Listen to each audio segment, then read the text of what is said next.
நமோ நாராயணா. ஏற்கனவே நம்ம 7 ஆழ்வார்களை பற்றி பார்த்துருக்கோம். இப்போ நம்ம பார்க்க போகிறது 8வது ஆழ்வார். 8வது ஆழ்வார் யாருன்னா பெரிய ஆழ்வார். பெரிய ஆழ்வார் ஸ்ரீவில்லிபுத்தூரில் பிறந்தவர்.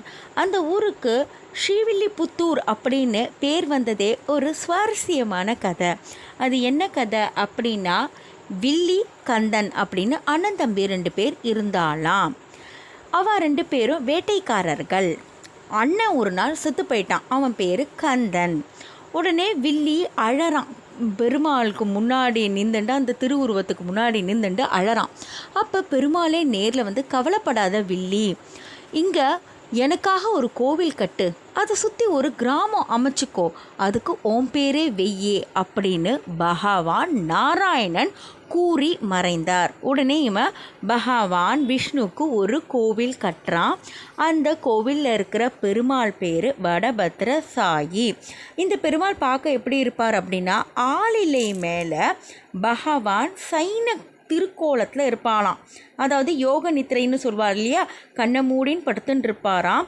அவருடைய வயிற்றில் மொத்த பிரபஞ்சமும் இருக்குமா. அப்படித்தான் வந்து அந்த திருவுருவம் இருக்குமா. அந்த கோவில் பேர் வடபத்ர சாயி கோவில். அந்த கோவிலில் பெருமாளுக்கு யாராவது ஒருத்தர் கைங்கரியம் பண்ணணும் இல்லையா, அதை பண்ணிட்டு இருந்தவர் பேர் முகுந்த பட்டர். முகுந்த பட்டரோட மனைவி பேர் பத்மவல்லி. இந்த தம்பதிகளுக்கு அழகான ஆண் குழந்தை பிறக்கிறது. அந்த ஆண் குழந்தைக்கு அவ வச்ச பேர் விஷ்ணு சித்தர். பிற்காலத்தில் இந்த விஷ்ணு சித்தரை தான் நம்ம பெரிய ஆழ்வார் அப்படின்னு சொல்கிறோம். பெரிய ஆழ்வார் எப்போ பிறந்தார் அப்படின்னா, குரோத வருஷம் சுக்லபட்சம் ஏகாதசி திதியில் ஆனி மாதம் சுவாதி நட்சத்திரத்தில் பிறந்தவர். பெரிய திருவடி அப்படின்னு நம்ம கருட பகவானை சொல்கிறோம் இல்லையா, அவருடைய அம்சமாக பிறந்தவர் தான் இந்த விஷ்ணு சித்தர். இவர் வாழ்ந்த காலம் 6ஆம் நூற்றாண்டு. இந்த விஷ்ணு சித்தர் ஆரம்ப காலத்திலிருந்து எப்படி இருந்தார் அப்படின்னா, பகவானுக்கு புஷ்ப கைங்கரியம் பண்ணிட்டு வந்தார். புஷ்ப கைங்கரியம்னா என்ன அப்படின்னா, தோட்டத்துலேருந்து பூ பறிக்கணும், அதை மாலையாக கட்டணும், டெய்லி அது கோவிலுக்கு கொண்டு போய் பெருமாளுக்கு சாத்துறதுக்காக நம்ம கொடுக்கணும். அதுக்கு பேர் தான் புஷ்ப கைங்கரியம். அப்படிப்பட்ட ஒரு ஒப்பற்ற கைங்கரியம் பண்ணிட்டு வந்தவர் தான் விஷ்ணு சித்தர். இந்த மாதிரி இருக்கிற நேரத்தில் வல்வதேவ பாண்டியன் அப்படின்னு அந்த நாட்டை ஆண்டுன்றிருந்த மன்னன் இருந்தான்.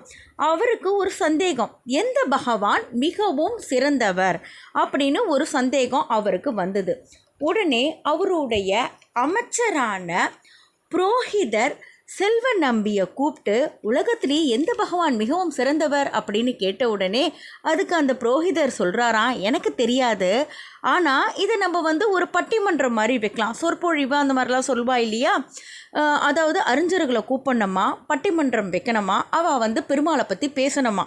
அந்த மாதிரி பேசினவுடனே அந்த பதில் நமக்கு திருப்தியாக இருந்ததுன்னா அவளுக்கு நம்ம பரிசு கொடுக்கணுமா. இவள் வந்து எப்படி இப்போது இதுக்கு ஏற்பாடு பண்ணியிருக்காருன்னா, ஒரு குச்சியில் 1,00,000 பொற்காசுகளை கட்டி தொங்க விட்டுருப்பா. அதுக்கு பேர் பொற்கழி அப்படின்னு பேர். யாராவது வந்து சிறப்பாக இவர் தான் சிறந்த பகவான் அப்படின்னு யாரோ ஒருத்தர் சொல்கிறார், அவருடைய வாதம் வந்து நியாயமானது, அதுதான் சரியானது அப்படின்னா பகவான் அருளால் கரெக்டாக அந்த பொற்கொழி அவளோட கால்கடியில் அதுவே அவுந்து வந்து விழும். இப்படி தான் வந்து ஒரு ஏற்பாடு பண்ணி வச்சுருக்கா. நிறைய அறிஞர்கள் வந்து டெய்லி வாதம் பண்ணிட்டு வரா. இது எதுவுமே நம்ம விஷ்ணு சித்தருக்கு தெரியாது. அவருடைய கனவில் நாராயணன் வந்து, நேர நீ அந்த இடத்துக்கு போ, நான் தான் சிறந்த கடவுள், விஷ்ணு தான் சிறந்த கடவுள்னு என்னை பற்றி சொல்லு அப்படின்னு சொல்லி அனுப்புகிறார். நேர நம்ம விஷ்ணு சித்தர் அங்கே போகிறார். பகவான் நாராயணன் விஷ்ணு அவரே சிறந்தவர், அவர் தான் உலகத்துக்கெல்லாம் கடவுள்னு தன்னோட வாதத்தை தெளிவாக சொல்லிவிட்டு அதுக்கான காரணங்கள்லாம் ஒவ்வொன்றா சொல்கிறார். அப்படி சொல்லி முடித்த உடனே அந்த பொற்குழி அருந்து அப்படியே விஷ்ணு சித்தரோட காலில் விழுந்துருதான். நீங்கள் தான் இதில் வந்து வாதத்தில் வெற்றி பெற்றவர் அப்படின்னு அவள் சொல்கிறா. உடனே அவர் வெளில வரார். அந்த ராஜாவோட பட்டத்து யானை மேலே ஏறி உட்கார்றார். அப்படியே வீதியில் ஊர்கோலமாக தன்னோட ஆற்றுக்கு போயின்னு இருக்கார். அப்போ போகும்பொழுது வானத்தில் கருடன் மேலே பகவான் நாராயணனும் அவருடைய துணைவியான லக்ஷ்மி தேவியும் வர காட்சியை பார்க்குறார். அப்போ பகவான் பார்க்க ரொம்ப அழகாக இருக்காராம். உடனே ஆஹா இவ்வளோ அழகான இவர் நினைக்கிறார். உடனே ஐயோ நம்ம கண்ணு பட்டுட்டோமே, ஊர் மக்கள் எல்லாரும் பகவானை பார்க்குறா, எல்லாரோட கண் திருஷ்டியும் அவர் மேலே பட்டிருக்குமேன்னு சொல்லிட்டு பகவானுக்கு எந்த கெடுதலும் நடந்துடக்கூடாதுன்னு பல்லாண்டு நீ வாழணும்னு பெருமாளையே இவர் வாழ்த்துறாராம். பெருமாள் கிட்ட எல்லாரும் என்ன கேட்போம், நான் நன்னா இருக்கணும், என்னோட குடும்பம் நன்னா இருக்கணும்னு வேண்டுவோம். ஆனால் இவர் பகவான் நீ நன்னா இருக்கணும் அப்படின்னு பெருமாள் கிட்ட ஒரு அற்புதமான வேண்டுதலை வைக்கிறாராம். இது பெரிய ஆழ்வார் திருமொழி அப்படின்ற பேரில் நம்மளுடைய 4000 திவ்ய பிரபந்தத்தில் இந்த பாட்டு இடம் பெற்றிருக்கு. முதல் 12 பாட்டை பல்லாண்டு அப்படின்னு சொல்லுவா. இப்போவும் வைணவ கோவிலில் பெருமாள் உற்சவம் இல்லை ஏதாவது விஷயம்னா முதல்ல இந்த பல்லாண்டு பாடுவா. அதே மாதிரி பூஜை கீஜை எல்லாம் முடிஞ்சதுக்கு அப்புறமும் இந்த பல்லாண்டு சேவிப்பா. சாதாரணமாக வேதமோட ஆரம்பமும் ஓம், முடிவும் ஓம்.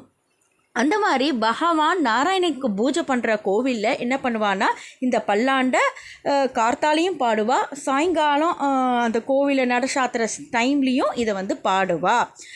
இவர் மொத்தம் 461 பாசுரம் பாடியிருக்கார். அது எல்லாமே பெரியாழ்வார் திருமொழி அப்படின்ற டைட்டிலுக்கு கீழே இருக்குது. அதில் முதல் 12 தான் நம்ம பல்லாண்டு சேவிக்கிறது அப்படின்னு சொல்லுவோம். இந்த பல்லாண்டை இவர் எந்த கோவிலில் சேவிச்சார் அப்படின்னா மதுரைக்கு பக்கத்தில் இருந்தையூர் அப்படின்னு ஒரு ஊர் இருக்குது. அதில் கூடல் அழகர் கோவில் இருக்குது. அந்த கோவிலில் தான் இவர் இந்த பல்லாண்டை பாடினார். அதுக்கப்புறம் பகவான் ஸ்ரீகிருஷ்ணரை தன்னோட மகனாக நினச்சிண்டு இவர் பல பாடல்கள் பாடியிருக்கார். பிற்காலத்தில் பிள்ளைத்தமிழ் அப்படின்ற சிற்றிலக்கியம் வந்ததுக்கு இந்த பாடல்கள் தான் முன்னோடியாக இருந்தது. அதுக்கப்புறம் நம்மளுடைய பெரிய ஆழ்வாருக்கு பல சிறப்பு பெயர்கள் இருக்குது. அது என்னென்ன அப்படின்னா பட்டநாதன், பட்டர்பிரான், ஸ்ரீவில்லிபுத்தூரார், ஸ்ரீரங்கநாத தவசோரர், ஸ்ரீவில்லிபுத்தூர்கோன், புதுவை கோன், கிழி அருந்தன், இந்த மாதிரி பல சிறப்பு பெயர்கள் பெரியாழ்வாருக்கு இருக்குது. இந்த வீடியோவை இதோட முடிச்சுக்கலாம். வேறு ஒரு வீடியோவில் வேறு ஒரு ஆழ்வாரோட பார்க்கலாம். இந்த வீடியோ உங்களுக்கு பிடிச்சிருந்தா லைக் பண்ணுங்கள். இதே மாதிரி அடுத்த வீடியோ பார்க்க சேனலை சப்ஸ்கிரைப் பண்ணுங்கள். தேங்க்ஸ் ஃபார் வாட்சிங்.